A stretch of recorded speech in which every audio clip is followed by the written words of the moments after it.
Okay, hello everybody. Welcome in. Nice to see everybody. Thank you so much for coming. My name is Justin LaRocca Hansen. I am an author and an illustrator. I wrote a picture book called Monster Hunter, which we're going to take a look at later. And I've written 3 graphic novels right here called Secondhand Heroes. And those, it's kind of like there's magic and monsters and superheroes and magic, a little something for everybody. Double the magic. So happy World Read Aloud Day, everyone. I love that Lit World has created a day where we get to celebrate this, because we are all storytellers and telling stories, whether you're reading them out loud or whether you're drawing your stories out or just sharing part of your day to somebody. You're sharing part of yourself. You're sharing a story that and that might be inspirational to somebody else or give them a sense of joy. We like all types of stories, right? I like scary stories. Scary stories are fun.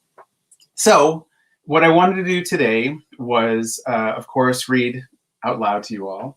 And I would also like to, I thought it'd be fun to create a monster together. So when I made this book, and most of my stories, I take something from my real life and I kind of add a little something extra to it. So for Monster Hunter, it's about a little boy who has a hard time cleaning up after himself. And, he fights monsters that are actually making these messes. So I took 2 things about myself and put them together. One, I'm kind of a little messy sometimes, I'm kind of a cluttered person. Does anybody else out there have maybe a messy bedroom? It happens, right? So I took that about myself, and then I took the fact that I really love drawing monsters, and I kind of mushed them together and created Monster Hunter. So what I want to do with you all is take some of your suggestions, and I'm going to write your suggestions down. I'll take maybe 10 or so of them, and we're going to create a monster together. So as you're thinking about, I see, yes, I do on some of the messy bedrooms. I love that. Yeah, it looks clean right now in here, pretty good, but it's very cluttered off camera, and that's okay. So what I want from you is some suggestions on what our monster is going to look like. I don't want you to think of a full monster. I want you to think of, what's the shape of its head, maybe characteristics of it. Is it a nice monster? Is it going to be a scary monster? Any type of, I don't want to give too many away because I want you to come up with them, but any type of characteristic a monster might have. I'm going to write down your suggestions. I'm going to take a bunch of them and we're going to create it. Well, I'll do the drawing. You all are going to do the suggesting. Sound good? Thumbs up? Awesome. Let me set up my easel over here. Hold on. Make sure we can see. Tilt her up a little bit. Great. Okay. And I have a separate thing for our suggestions. Okay. So let's see some suggestions. All right. I'm going to scroll here through. Now I got a lot of, I'm so happy so many of you came through here. Okay. Let me start at the top. Oh my goodness. You all are so much fun. All right. So we have, I see a pumpkin head. Okay. So pumpkin head. Let's see another one. Ooh, okay. So, and I see scary at lots of horns and eyes. Okay. Scary. Let me see if we can see this. Scary. Horns and eyes. Okay. Hi, Mrs. Smith's class. Welcome in. Ooh, cat eyes from 6th graders. Wonderful. Oh, cat eyes and cat ears. I love it. I always get cat things from students. Cat eyes and ears. Okay. A lot of legs. I will try to put in a bunch of legs. Let's think about the body also. Lots of legs. I'm going to apologize right now for my handwriting. So I draw pictures, but I don't write words very well. My penmanship is not great. Cookie Monster, he exists already. So let's create our own one. Oh, a lazy monster. That's a good suggestion. Okay, lazy monster. Scary and lazy. That's going to be tricky. Pink will probably only get to black and white, so I don't think that we'll get to color. Okay. Oh, hairy monster. Cute. Let's see. Oh, a tail. Okay. How about, can anyone give me anything about the body? Oh, muscular. Cool. All right, muscular. Has anybody said anything about its arms? Godzilla head. We already have. You excited for that Godzilla movie? I am. We already have a pumpkin head. So, oh, tentacles. Love it. Okay, we're gonna start with this, and then except for Spiky, you gotta have some spikes. We're gonna start with this, and then I might ask for a few more as we continue to draw. So I'm gonna set this down right here. So what's fun about this is you get to see a little bit of process too on how I draw. So I like to go in with a little bit of pencil first, and then I'll go in with some ink. So make sure you can see. I'll put this right here. So we got a pumpkin head. Pumpkins are generally a kind of a squished circle, right? We had a muscular body. Oh, we also had lazy. It's going to be tricky. Let's see.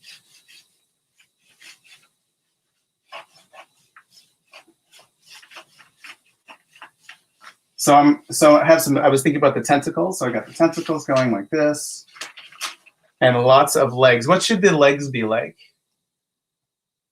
Let's see. Ooh, chicken legs. Love it.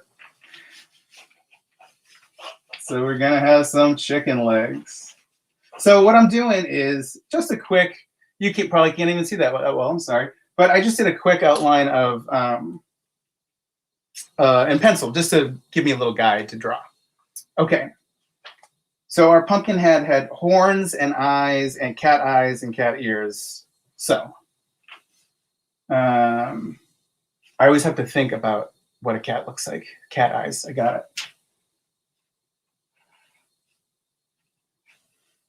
Oh, hold on. Using the wrong pen. There we go. Cats have those cool, you know, this thing going on, right? So this is going to be like more of a pumpkin shape to its head rather than an actual pumpkin. So we can give it some actual real eyes here. And the cat ears. Okay. Now, the thing about pumpkins is they have those lines in it, right? So we're going to have this kind of, oh, this is cool. I don't know if I got anything for the mouth and the nose. What do we got for me here? Hold on, let me scroll through. Who's got something for the mouth and the nose?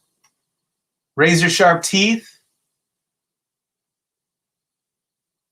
Fangs. Pointy teeth.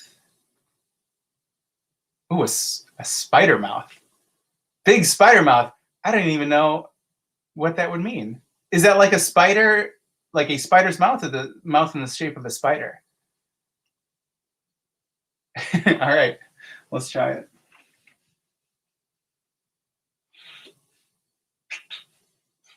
I'm going to give it some fangs here. I'm going to give it some bigger fangs like this. So we said scary mouth, so we definitely have like a scary thing going on. Okay.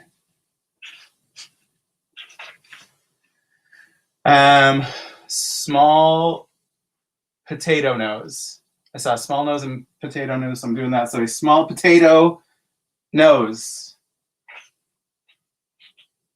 And potatoes kind of have those little eyes, right? Little dots, so we put a couple dots in it. All right. Okay. We have cat eyes and cat ears. We're looking pretty scared. We got a pumpkin head, horns and eyes. So let's give it some horns. I'm going to give it a couple of black horns here.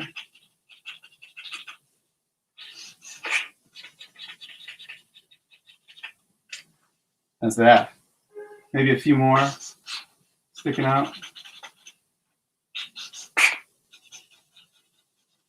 Kind of reminds me of Darth Maul. You know, Darth Maul has those kind of horns like that. I like that. Okay. Here's our pumpkin head. Now we had a muscular body. So we're going to have, you know, we have those big muscles, those big traps coming down, right? We're going to give them those. But then we also had tentacle arms. So we're going to have these tentacle arms. Make sure to get a couple indication of some of those little suckers at the bottom, right?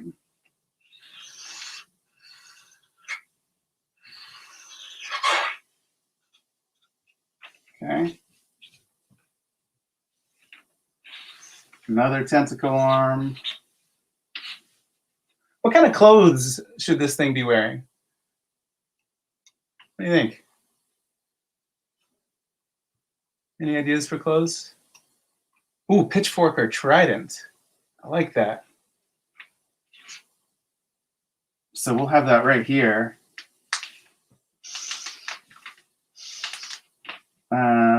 So we're going to wrap that tentacle around like this, like it's, you know, wrapped around a little bit like that. And then we'll have it come right through. And, you know, we're just having fun here, so it's okay if I have a couple of lines going through each other or something, you know?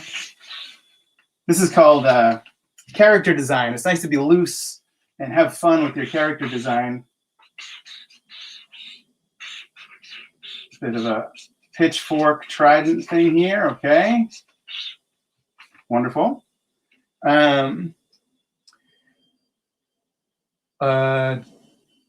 Soccer clothes. Ripped muscle shirt. Let's combine those. So we'll do a ripped soccer shirt.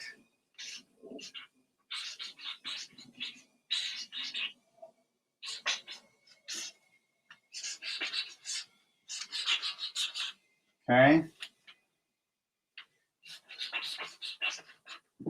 Excellent. Soccer shirts sometimes have stripes going down, right? There we go. Cool. Okay. We have spiky tentacles. We got that. Oh, we had chicken legs, right? Hamburger body. We already went ahead with the muscle body. Let's, and a beard. Love it. Yeah, we can add a beard.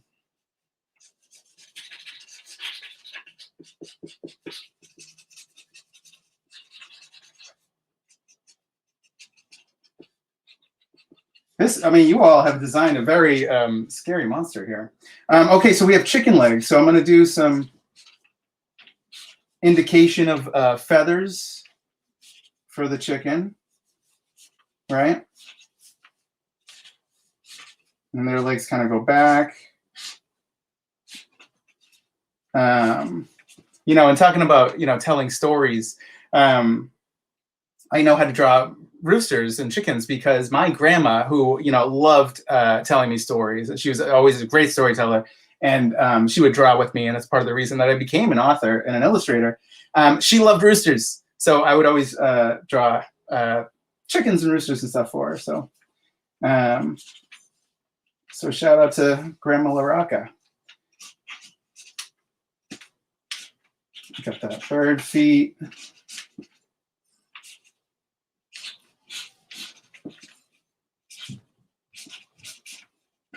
And birds, you know, they kind of have this kind of, it's almost like scaly, right? Okay. Now, I saw somebody mention a tail before. Oh, Mrs. Simpkins' class would love a unicorn horn. I see it. Tiger tail, I see that too. Okay, unicorn horn and tiger tail. And I like the tiger tail because we can get out of stripes. Let's make it kind of a long one. So it'll kind of come down here, up and over. Okay. We'll add our stripes. And a unicorn horn. It's going to have to be a little short. Can we see the top? Oh, good. Okay. I think we're looking pretty good, team. Thank you, my friends. Well, we have that. Let's see. So what we need now is a name. So how about some name suggestions? Let's see. Is tutu the name, or like a you wanted to wear a tutu? Oh yeah, how am I going to make him look lazy? That's a good. You know what we can do? So sometimes, you know, it's hard to draw a lazy looking character. I actually have a lazy looking character coming up in Monster Hunter, but what we can do is we're going to add a to-do list. Okay. So let's see. To-do list. Now we'll have little boxes, right? For the to-do list. And we'll just, you know, do indication of writing because it's very small. But you'll notice there's nothing checked off on the to-do list, which means this monster's a little lazy, right? Hasn't gotten there to to-do list. Okay, ooh, Tentafor, Genzilla, Wilson, Gage, Outercorn. Ooh, Outercorn, I like that. Master Destruction. Okay, let's see. Let's do, oh, Mr. Sweaty, Bobo. All right, so we're going to do Princess Bobo Outercorn, Master of Destruction. So Princess Bobo Outercorn. Oh, I'm gonna raise that up. And I'm gonna do MOD for Master of Destruction. Well done, my friends. That was that's amazing. Give yourselves a round of applause, please, for this incredible, incredible monster. I love doing this because there's so many random suggestions, and they're all so good. So let me slide Princess Bobo Outercorn to the side here. Actually, we'll keep her right there. Perfect. Get around this. Okay. Hope you all enjoyed that. Let's read a story. Thank you. Oh, I see some claps. You all are the best. Okay. Let's get to it. It is World Read Aloud Day. Let's read aloud. So this is Monster Hunter. And again, I took things about myself to come up with this story. I took the fact that I'm a little cluttered and that I love drawing monsters. So here we go. Make sure you, oh, other side. There we go.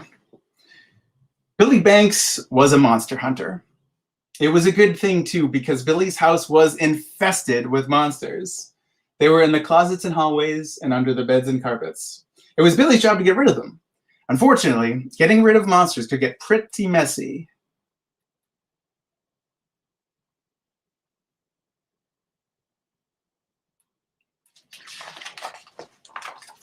Oh, I'm still seeing somebody. Is the Hansen school here? Lieutenant Hansen school? Is that you all? Hi, friends. I know all of you. Hi, Ma. My mom teaches at that school. Well, welcome in, team. Like on Monday, when a monster left his room covered in slime, his mother was not pleased. Billy told her, "It wasn't me, Mom. It was a monster." But for some reason, the monsters only came out when he was by himself. Like on Sunday night, when Billy had to battle the slimy, slippery tentacle monster that slithered out from under his bed. It had slimed his entire room. With his trusty teddy bear, Billy had defeated the gooey creature, but it wasn't long before another monster came looking for him.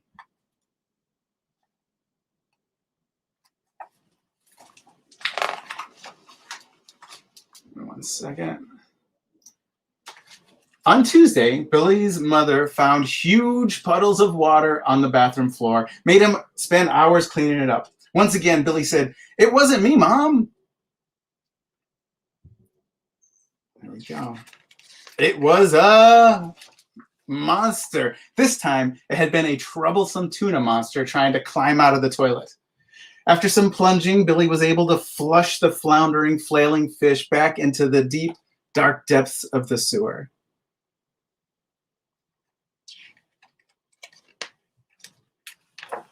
Then on Wednesday, Billy's mother found clothes strewn everywhere. She made him spend hours cleaning up the mess. Again, Billy told her, "It wasn't me, Mom. It was a monster." A lurching laundry monster had leapt out of the laundry basket. Billy was able to swat and slash the cloth creature until it was only a pile of dirty underwear and grungy socks on the floor.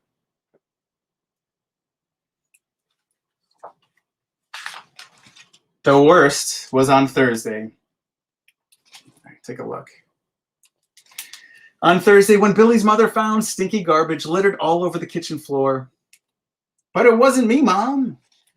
It was a monster." The kitchen mess had been made by a revolting, bulbous blob monster. It had eaten everything in the kitchen.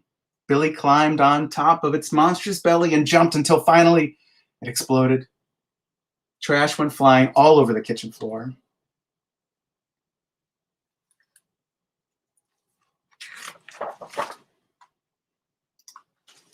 Finally, on Friday, Billy's mother had had enough of his monster messes. She took all of his toys and monster fighting weapons away. "Until you start cleaning up after yourself, these are the only toys you'll be playing with," she said. And she handed Billy a vacuum and a bucket of warm, soapy water. Billy was very upset. If only there was a way he could fight monsters and not make a mess.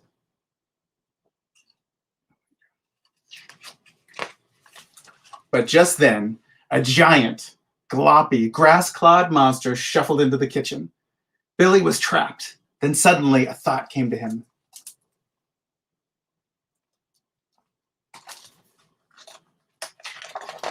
Billy quickly switched on the vacuum and leapt forward with a fearsome roar. Notice this guy's teeth. Oh, where are they? There we go. I gave him a little worms for teeth. In no time, he vacuumed, cleaned, and scrubbed up the grimy monster until it was nothing but a helpless lump of muck and mud in the vacuum bag. It had been the fastest monster cleanup ever.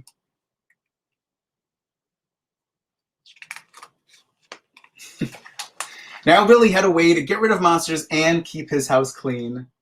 Varoom! Bye-bye, monsters. Billy's mother was so happy that on Saturday she helped him make the best costume ever. He was now a real-life monster hunter, and from that time on, whenever Billy had to clean up a mess, he had a special monster hunter suit to wear.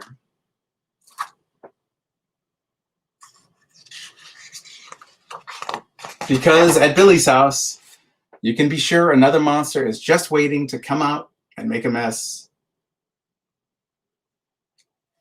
Great listening, my friends. Thank you so much.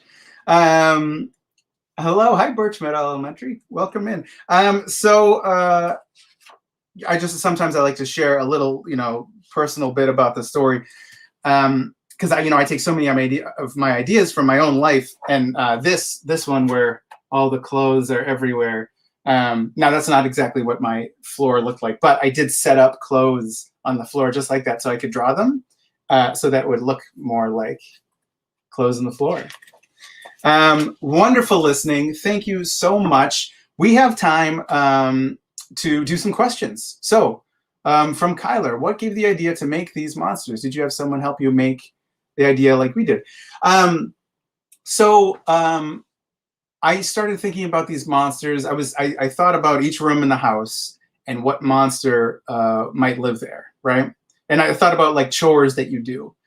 So, you know, if you do laundry, right? What kind of monster would come out of the laundry? Maybe a monster made out of clothes, right? And of course, you know, the bathroom, what kind of monster is going to be in there? You know, a fish, right? How about a giant tuna fish?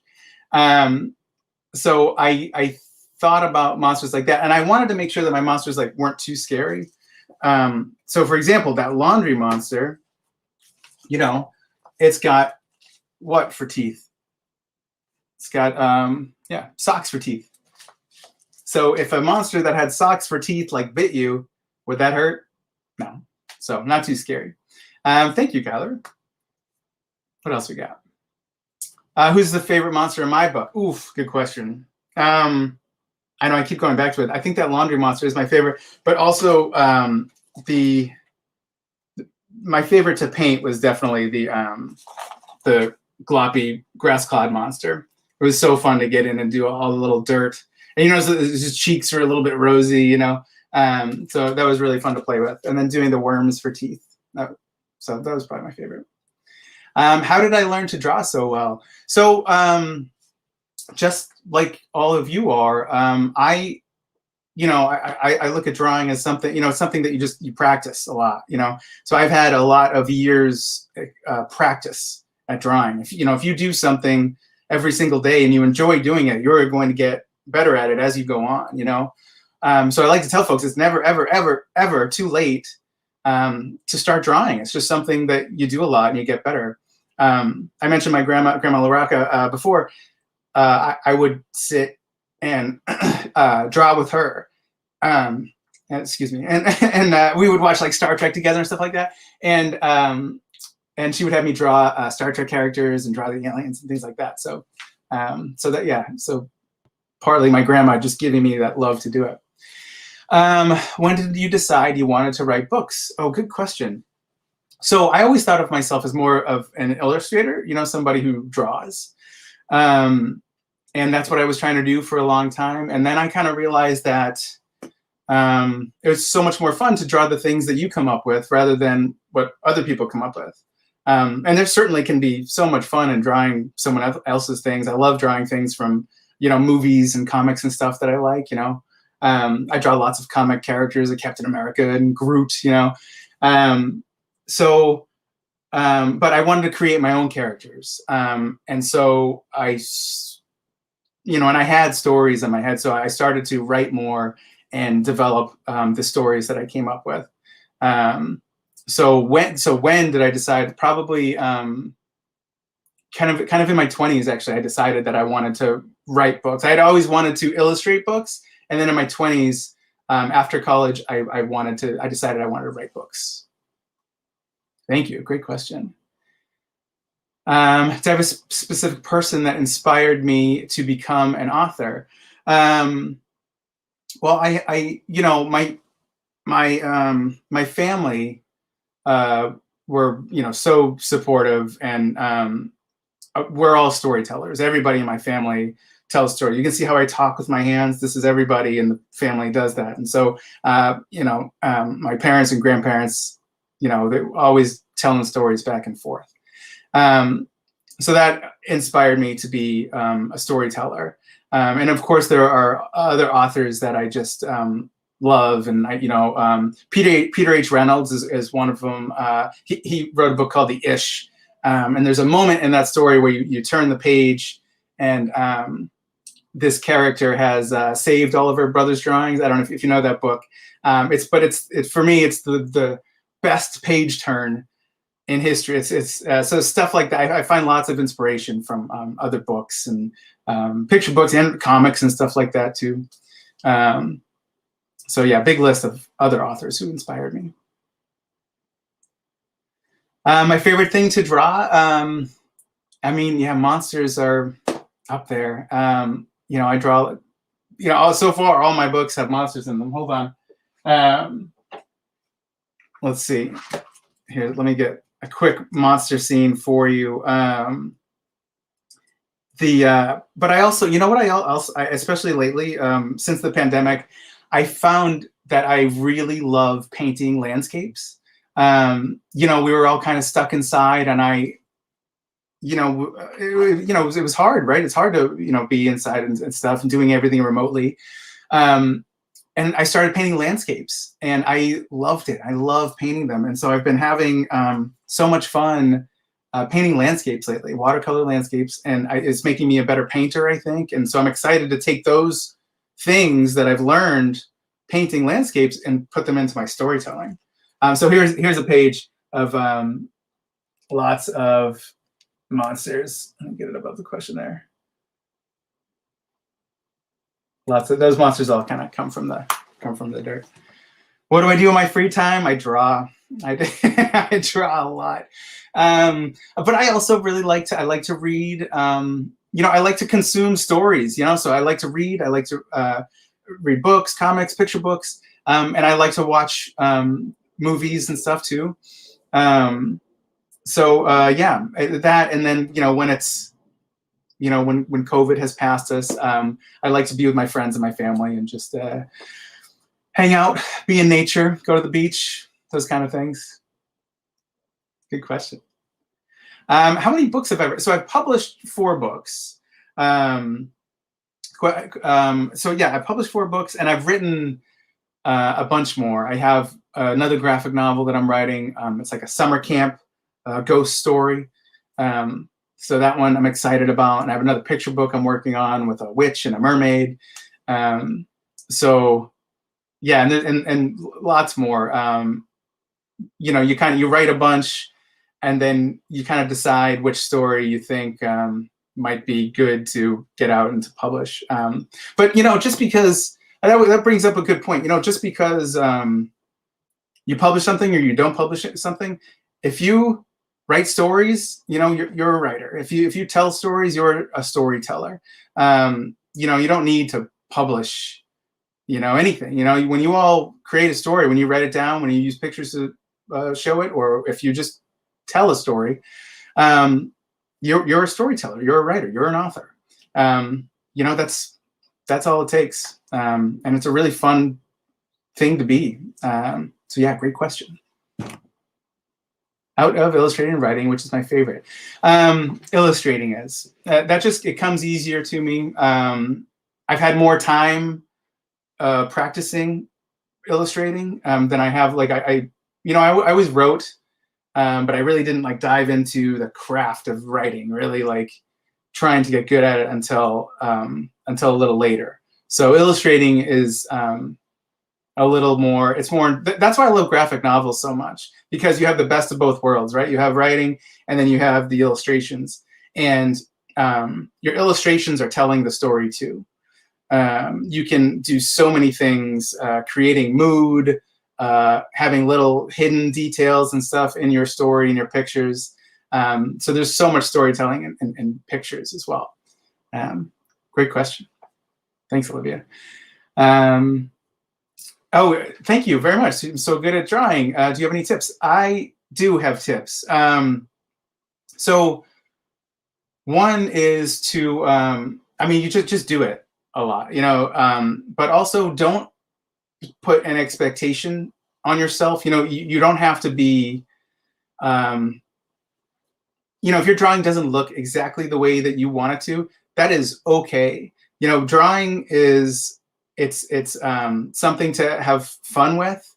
And when you draw, you learn, and you're also kind of playing when you draw. So learning and playing, these are good things. So I had a teacher who said once that you have to do 1 million bad drawings before you do a good one. And I don't disagree. I disagree with that, because I don't think there's such a thing as a bad drawing. If you're learning, if you're playing, if you're enjoying the process, you haven't done anything bad. You've done something awesome. So don't put any stress on yourself when you draw. And you know, I do that, you know, and it's something that people who draw, creative people, we do a lot. So so I always like to, you know, if you can somehow not worry about what that final product is going to look like, have fun with your drawings, do it a lot. You're just going to be, you know, you're going to be amazing. You're just going to, and you're going to enjoy it. And other people are going to see it and enjoy it and love it too. Thank you, Kyler. Good question. If you're a young writer, what do you suggest writing first? Well, you know, whatever interests you. Because, you know, if I'm writing about a subject that doesn't interest me, I'm not going to probably enjoy it so much, you know? So whatever story you, for me, it's like whatever stories I like to take in, I like to consume. Those are the stories that I want to tell, like adventure stories, magic, superheroes, monsters. That's the type of stuff that I want to write. So you write whatever you enjoy writing about. So whatever, yeah, wherever inspiration strikes, go with that. Great question. Do we have any others? Sorry, just waiting for another question to pop up. I've seen some over here. So I see, what's your, Sonic the Hedgehog. What's your favorite book that I've written? My favorite book I've written is probably, sure, so this will be the last question. My favorite book that I've written is, I would say this one, Secondhand Heroes, The Last Battle. So if, and then we can do, okay.